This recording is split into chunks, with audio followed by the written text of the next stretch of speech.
नमस्कार। आइए आज हम इस वीडियो के माध्यम से एड ग्रेड अभ्यास पुस्तिका विषय विज्ञान कक्षा 7 देखिए इस प्रकार से राज्य शिक्षा केंद्र द्वारा एड ग्रेड अभ्यास पुस्तिका कक्षा 7 के लिए हमें प्रदान की गई। देखिए सत्र 2024-25 की यह न्यू एड ग्रेड अभ्यास पुस्तिका है।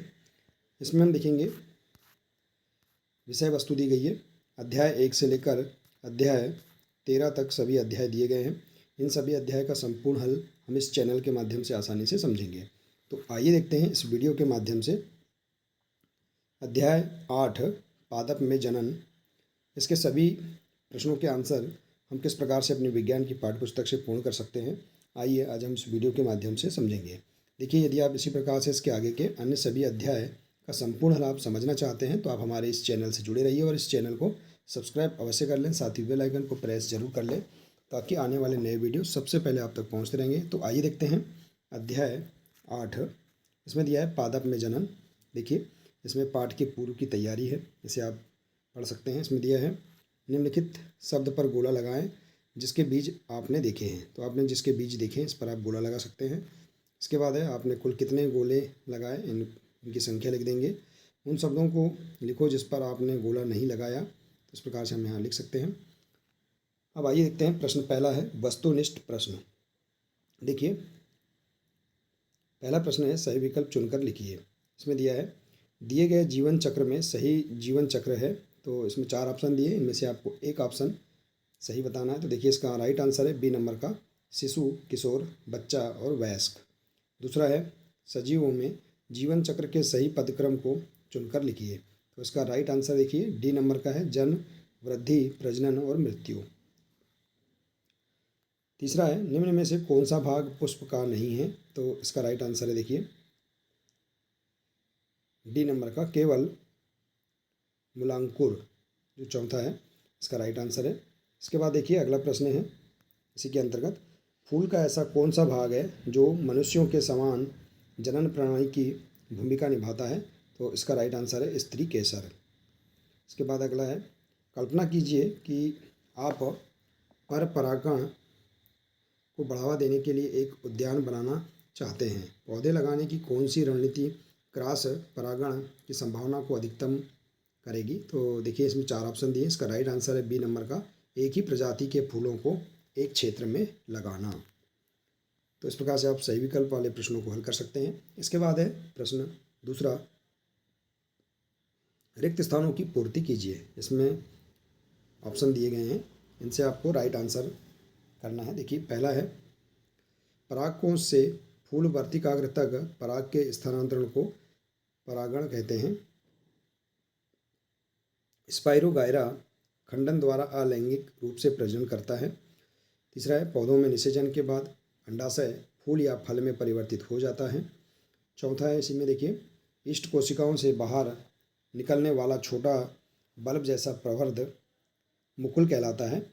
और इसके बाद है कायिक प्रवर्धन द्वारा उत्पन्न पादपों में पुष्प और फल कम अवधि में आ जाते हैं। तो इस प्रकार से आप रिक्त स्थान वाले प्रश्नों को भी आप कंप्लीट कर सकते हैं।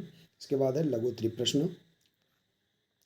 प्रश्न दूसरा है पहली जानना चाहती है कि क्या नए पादप सदैव बीज से ही उगते हैं। तो देखिए इसका राइट आंसर है पाठ्यपुस्तक से नए पादप सदैव बीजों अथवा बीजाणुओं के उपयोग के बिना ही उगाए जाते हैं। यह एक प्रकार का अलैंगिक प्रजनन है जिसमें पादप के मूल, तने, पत्ती से नए पौधे का निर्माण होता है। इसके बाद देखिए अगला प्रश्न निषेचन के पश्चात फूल में होने वाले कोई 2 परिवर्तन बताइए। तो इसका राइट आंसर है निषेचन के पश्चात अंडाशय फल में विकसित हो जाता है और दूसरा है पौधों के अन्य भाग मुरझाकर गिर जाते हैं। इसके बाद है देखिए अगला प्रश्न कायिक प्रवर्धन के 2 लाभ बताइए। तो इसका पहला है कम समय में पौधे उगाए जा सकते हैं और दूसरा है नए पादप जनक पादप की प्रतिलिपि होती है। इसके बाद अगला प्रश्न 5वां बूझो जानना चाहता है कि परागकण में उपस्थित नर युग्मक किस प्रकार बीजांड में उपस्थित युग्मक तक पहुंचता है। तो देखिए इसका राइट आंसर परागकण में उपस्थित नर युग्मक वायु या जल द्वारा बहाकर ले जाए जाते हैं। पुष्पों पर बैठने वाले कीटों के शरीर पर परागकण चिपक जाते हैं। इसके बाद अगला प्रश्न पानी और हवा कैसे पौधों के जनन की प्रक्रिया में सहायक हो सकते हैं? देखिए इसका राइट आंसर, पौधों में परागकण की क्रिया जनन में सहायक है। इसके लिए पानी, हवा व कीटों द्वारा परागकण किया जाता है। परागकण की जो क्रिया होती है, तो इस प्रकार से हम इसका आंसर लिख सकते हैं। इसके बाद है लघुत्तरी प्रश्न। प्रश्न 7वां है, परागकणों का परागकोश से पुष्प के वर्तिकाग्र पर स्थानांतरण क्या कहलाता है? यह कितने प्रकार का होता है? प्रत्येक को उदाहरण सहित समझाइए। तो देखिए, परागकणों का परागकोश से पुष्प के वर्तिकाग्र पर स्थानांतरण होना परागकण कहलाता है। यह 2 प्रकार का होता है, स्वपरागकण और परपरागकण।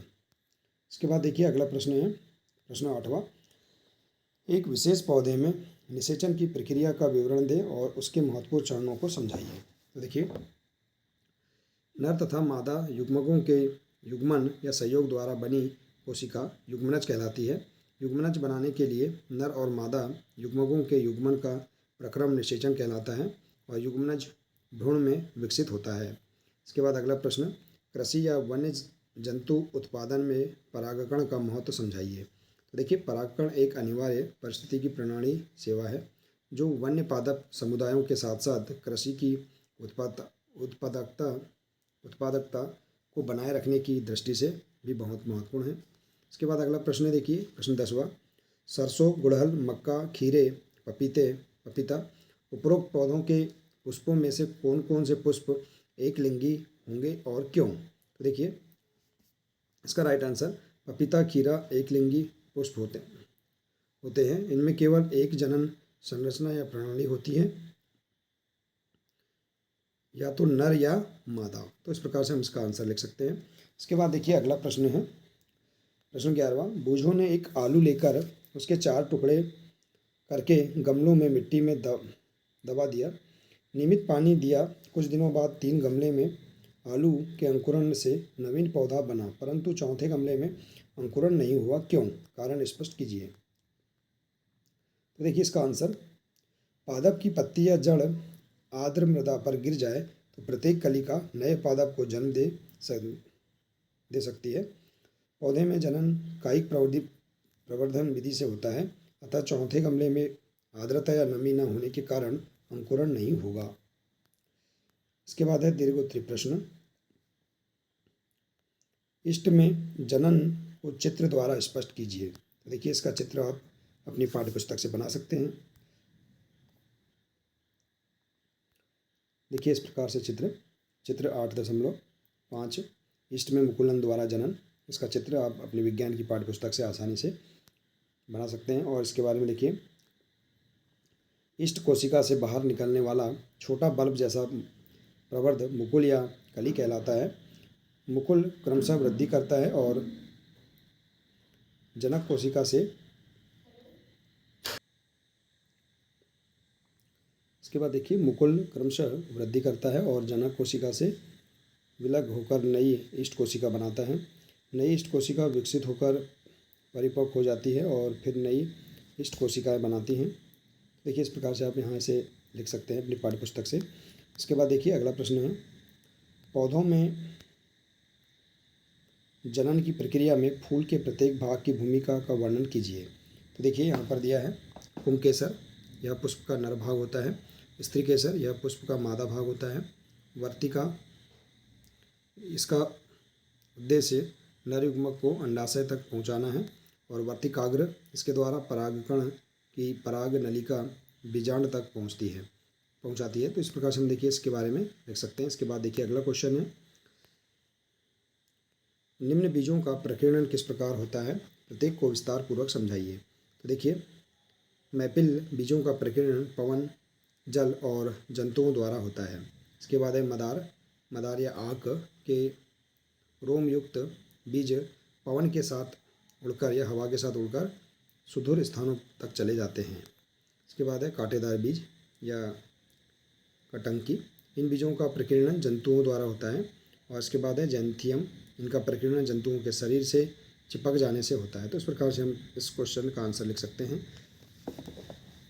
इसके बाद देखिए अगला प्रश्न है, बीजों के प्रकीर्णन की विभिन्न विधियों का वर्णन कीजिए। तो देखिए, बीजों का प्रकीर्णन पवन, जल और जंतुओं द्वारा होता है। सहजन तथा द्विफल पौधे जैसे पादप के पंख युक्त बीज और घासों के हल्के बीज अथवा आँख के रोग मुक्त बीज और सूरजमुखी के रोग मुक्त फल पवन के साथ उड़कर सुदूर स्थानों तक चले जाते हैं। ऐसे बीजों अथवा फल के आवरण स्पंजी अथवा तंतुमय होते हैं। उदाहरण के लिए